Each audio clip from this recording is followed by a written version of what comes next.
শবে কদর সম্পর্কে একটু বলুন। অনেকে 27 রমজানের রাতকে শবে কদর রাত মনে করে। নামাজের বিছানা পা দিয়ে ঠিক করা যাবে কি না? কাউকে যাকাতের টাকা দিতে চাইলে তাকে কি জানিয়ে দিতে হবে? মাথায় টুপি থাকা অবস্থায় কি বাথরুমে যাওয়া জায়েজ আছে? যাকাতের টাকা কি হুজুরকে হাদিয়া হিসাবে দেওয়া যাবে? তারাবি সালাতের পর বিতির সালাত জামাতে আদায় করা কি ঠিক হবে? মেয়ের বিয়ের জন্য কি যাকাতের টাকা দেওয়া যাবে কিনা? আজান হওয়ার পরে সাহরি খাওয়া যাবে কিনা? কত বছর বয়স থেকে রোজা ফরজ হয়? বেসিং এর উপরে পা তুলে উজু করা যাবে কিনা? মসজিদে সূরা তারাবি খুব তাড়াতাড়ি পড়ানো হয়, আমি বাসায় পড়লে ধীরে ধীরে পড়তে পারি, এখন কি করব? সাহরি করার পর আজান দেওয়ার আগে কি ফজরের সালাত পড়া যাবে? প্রবাসে বসবাসকারীরা তাদের ফিতরা কোথায় দিলে উত্তম হবে? নিজ মাতৃভূমি নাকি যে দেশে বসবাস করে সেই দেশে? আপনি একটি ভিডিওতে বলেছেন রমজানের শেষ 10 দিন নবী করিম সাল্লাল্লাহু আলাইহি ওয়াসাল্লাম পরিবারের লোকদের রাতে ইবাদতের জন্য জাগিয়ে তুলতেন।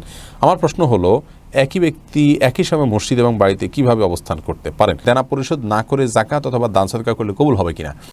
তাসলিমা আক্তার জানতেছেন, নামাজের বিছানা পা দিয়ে ঠিক করা যাবে কি না?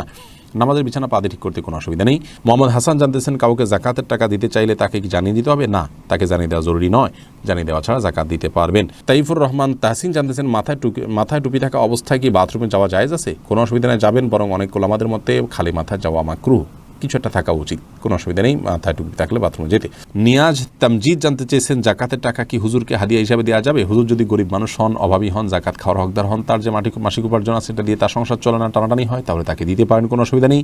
আপনি হাদিয়া বলে দিতে পারেন, নিয়ত থাকবে জাকাত, কোনো অসুবিধা নেই। ইভান আপনি জানতেছেন, তারাবি সালাতের পর বিতির সালাত জামাতে আদায় করা কি ঠিক হবে? হ্যাঁ, অবশ্যই তারাবি নামাজের সাথে বিতির নামাজ একসাথে জামাতের সাথে আদায় করা সুন্নাহ সম্মত, আপনি চাইলে আলাদাও পড়তে পারেন, তবে ইমামের সাথে শেষ পর্যন্ত থাকা উচিত, তাহলে রাত জেগে বা সওয়াব পাওয়া যাবে ইনশাআল্লাহ। আরিয়ান এডি থেকে আপনি জানতে চেয়েছেন, মেয়ের বিয়ের জন্য কি যাকাতের টাকা দেওয়া যাবে কিনা? যদি কোনো গরিব মানুষ তার কন্যা দায়গ্রস্ত হন, তার কন্যাকে বিয়ে দিতে গেলে পয়সা লাগে এবং পয়সার অভাবে দিতে পারেন না, অবশ্যই এটা তার নিত্য প্রয়োজন, বিধায় তাকে টাকা দেওয়া যাবে মেয়েকে বিয়ে দেওয়ার জন্য। এআইডি থেকে আপনি জানতে চেয়েছেন, আজান হওয়ার পরে সাহরি খাওয়া যাবে কিনা? না ভাই, আজান হওয়ার পরে বলতেই শবে সাদিক, যেটা ফজরের ওয়াক্ত হওয়ার, আজান তো ফজর ওয়াক্ত হওয়ার পরেই হয়, অতএব ওয়াক্ত হওয়ার পরে আর সেহরি খাওয়া জায়েজ হবে না। আজান হয়ে গেলে আজান যদি সঠিক টাইমে দেওয়া হয়ে থাকে তাহলে সেক্ষেত্রে তারপরে সাহরি খেলে সেটি জায়েজ হবে না, রোজা হবে না, রোজা পরে আবার রাখতে হবে।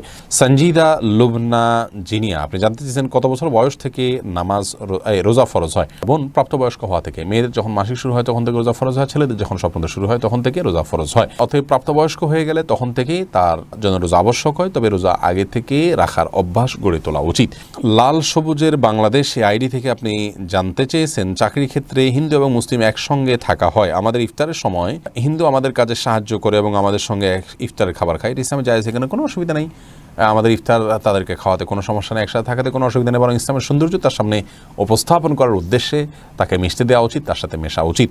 যারা জানতেছেন, বেসিংয়ের উপরে পা তুলে উজু করা যাবে কি না? হ্যাঁ বোন, বেসিংয়ের উপরে পা তুলে আপনি উজু করতে পারেন, কোনো অসুবিধা নেই, যদি আপনি পড়ে যাওয়ার রিস্ক না থাকে বা নিচে পানি পড়ে অন্যদের পরিবেশ নষ্ট না হয় বা সেটা মুছে দিয়ে আপনি করতে পারেন, তাহলে করতে পারেন, কোনো অসুবিধা নেই। তবে পাবলিক প্লেসে এরকমটি না করা উচিত যদি বিকল্প কোনো ব্যবস্থা থাকে, কারণ সেটি দৃষ্টিকটু এবং অনেক সময় সতর লঙ্ঘন হতে পারে বা দেখতে খারাপ দেখা যেতে পারে, অন্যের অধিকার ব্যাপারটা সেখানে থাকে, তো সেজন্য এমনটি না করা উচিত পাবলিক প্লেসে। আরাফাত জানতে চেয়েছেন, মসজিদে সূরা তারাবি খুব তাড়াতাড়ি পড়ানো হয়, আমি বাসায় পড়লে ধীরে ধীরে পড়তে পারি, এখন কি করব? যদি অতিরিক্ত তাড়াতাড়ি পড়া হয় তাহলে সেক্ষেত্রে আপনি বাসায় পড়বেন, প্রয়োজনে বাসায় ছোট করে জামাত করতে পারেন, আর না হলে একাকি পড়বেন, কোনো অসুবিধা নেই। কিন্তু খুব বেশি তাড়াহুড়া করলে আপনার জন্য একাই পড়া বা নিজে নিজে জামাত করাই উত্তম হবে। আর যদি তাড়াহুড়াটা খুব বেশি পর্যায়ের না হয়, অর্থাৎ নামাজ বিশুদ্ধ লেভেলের থাকে, তাহলে সেক্ষেত্রে আপনি জামাতে অংশগ্রহণ করাটাই উত্তম হবে।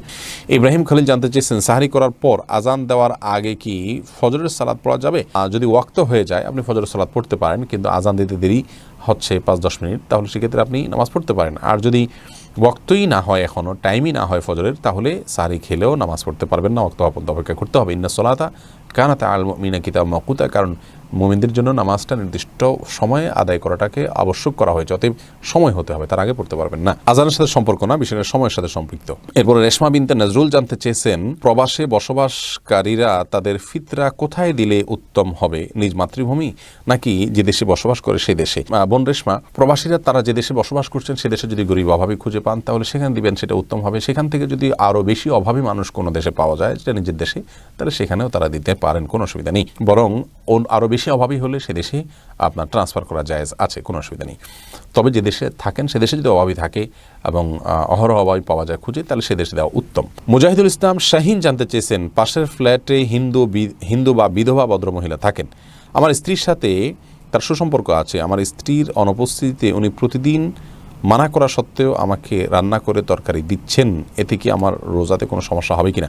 যদি তিনি রান্না করে দেন, আপনার স্ত্রী না থাকার কারণে, আপনার স্ত্রী নাই সেই হিসাবে আপনাকে রান্না করে দিচ্ছেন এবং হালাল খাবার যদি দেন এবং তিনি নিজে নিয়ে আসেন না, আপনার পর্দার বিধান লঙ্ঘন হয় না, কাউকে দিয়ে পাঠান বা দরজা থেকে দিয়ে দেন বা ফিতনার কোনো আশঙ্কা যদি না থাকে, আপনার রোজা হবে। রোজা হওয়ার সাথে এর কোনো সম্পর্ক নেই এবং খাবার গ্রহণও করতে পারেন। আর যদি ফিতনার আশঙ্কা থাকে তাহলে সেক্ষেত্রে আপনি এটা অ্যাভয়েড করবেন। তবে রোজা হওয়ার কোনো সম্পর্ক এর সাথে নেই। রোজা হওয়ার সম্পর্ক হলো হালাল খাবার হলে আপনি খেতে পারেন এবং রোজাও হবে। আসাদুজ্জামান আসাদ জানতে চেয়েছেন, আপনি একটি ভিডিওতে বলেছেন রমজানের শেষ 10 দিন নবী করিম সাল্লাল্লাহু আলাইহি ওয়াসাল্লাম পরিবারের লোকদের রাতে ইবাদতের জন্য জাগিয়ে তুলতেন। আমার প্রশ্ন হলো, একই ব্যক্তি একই সময় মসজিদ এবং বাড়িতে কিভাবে অবস্থান করতে পারেন? ভাই আসাদ, আপনার প্রশ্ন উত্তর হলো, প্রিয় নবী সাল্লাল্লাহু আলাইহি ওয়াসাল্লামের প্রথমত মসজিদ এবং বাসা তার একদম লাগোয়া ছিল। মদিনাতে যদি আপনি গিয়ে থাকেন তাহলে দেখবেন, আর না গিয়ে থাকলে অনলাইনের মাধ্যমে আপনি দেখতে পারেন। এখন যেখানে তার কবর আছে এটাই তার বাসা ছিল, পাশেই কিন্তু তার মিম্বর, অর্থাৎ লাগোয়া, জাস্ট আপনার মসজিদের ওয়ালের সাথেই তার কক্ষ, এরকম বলতে পারেন।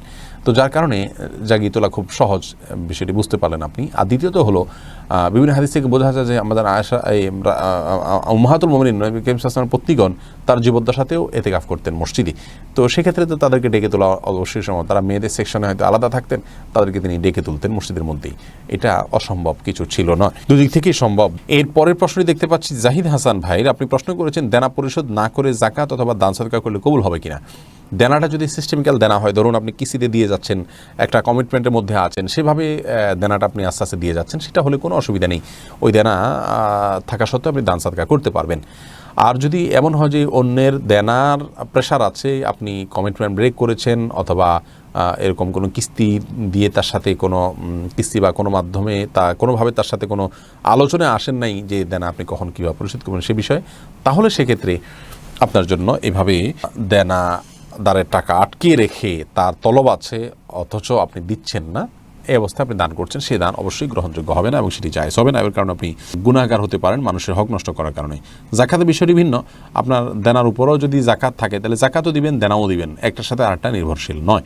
সাধারণ দানের কথা আমরা বলেছি। আর যদি দেনার পরিমাণটা এত বেশি থাকে যে আপনার জাকাত আসেই না, তাহলে তো জাকাত দেওয়ার প্রশ্নই না, আপনাকে দেনা দিতে হবে। আর যদি দেনা, ধরুন আপনার 10,000 টাকা দেনা আছে কিন্তু আপনি 2 লাখ টাকার মালিক, তাহলে তো আলহামদুলিল্লাহ 10,000 টাকা দেনার পর আরও 1,90,000 আপনার থাকে, তাহলে আপনি 1,90,000 টাকা জাকাত দিবেন আর 10,000 টাকা দেনা দিবেন।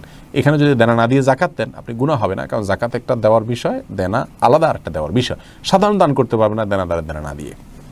এরপরে মুনতাসির মামুন এআইডি থেকে জানতে চেয়েছেন, শবে কদর সম্পর্কে একটু বলুন। অনেকে 27শে রমজানের রাতকে শবে কদর রাত মনে করে। লাইলাতুল কদর সম্পর্কে নবী সাল্লাল্লাহু আলাইহি ওয়াসাল্লাম বুখারী হাদিসে বলেছেন, তাহাররাউ লাইলাতুল কদর ফিল বিদরি মিনাল আশরিল আওয়াখির মিন রমাদান। রমজানের শেষ দশকের বেজোড় রাতগুলোতে তোমরা লাইলাতুল কদর তালাশ করো।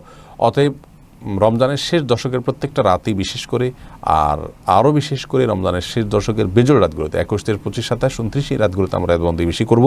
লাইলাতুল কদর হতে পারে সে আশা থেকে পৃথিবীর যে প্রান্তে যারা অবস্থান করছেন তাদের ওখানে যখন 21, 23, 25, 27, 29 সেটা অনুযায়ী তারা ইবাদত বন্দেগী করবেন। এবং এটা ইনশাআল্লাহ তার মানে প্রত্যেকটা দেশে আলাদা আলাদা সময়ে বা বিভিন্ন দেশে একাধিক সময়ে ভিন্ন ভিন্ন সময়ে লাইলাতুল কদর হতে পারে।